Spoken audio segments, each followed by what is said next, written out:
في إطار مبادرة الرئيس عبد الفتاح السيسي رئيس الجمهورية القائد الأعلى للقوات المسلحة لاكتشاف ورعاية العباقرة والمتفوقين في الرياضيات من طلبة المدارس الثانوية بالتعاون مع وزارة التربية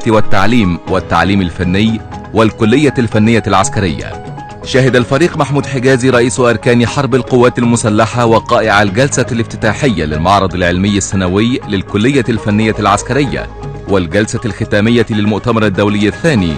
لبحوث أعضاء هيئة التدريس وابتكارات الطلبة بمرحلة البكالوريوس بمشاركة أكثر من 280 طالبا وطالبة ومشرفا يمثلون 28 جامعة وجهة بحثية من مصر وبعض الدول الصديقة والشقيقة.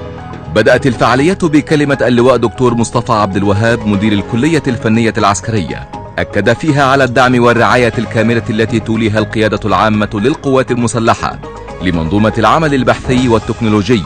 ورعاية المتفوقين والنابغين علميا من طلبة الكلية ونظرائهم من الجامعات المصرية. كما قدم الدكتور طارق شوقي وزير التربية والتعليم الفني الشكر للقوات المسلحة على دورها في رعاية الموهوبين وخدمة أغراض البحث العلمي، مؤكدا أن التعليم هو الوسيلة الوحيدة للتقدم وبناء المجتمع في إطار الشعار الذي تنتهجه وزارة التربية والتعليم بأن التعليم هو مسؤولية وطن.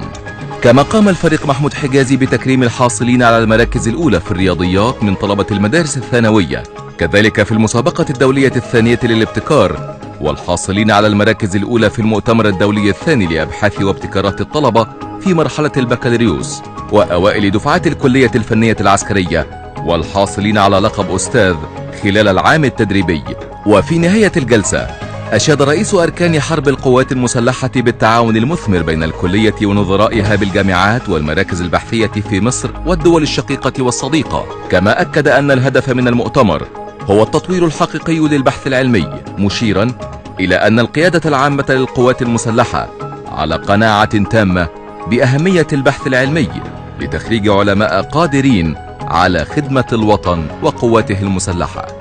وقام الفريق محمود حجازي بافتتاح المعرض العلمي الداخلي للكلية الفنية والذي ضم عرض مشروعات التخرج للطلبة المتميزين والأنشطة البحثية لأعضاء هيئة التدريس والأنشطة البحثية المشتركة بين طلبة الكلية وطلبة كلية الهندسة بالجامعات المصرية.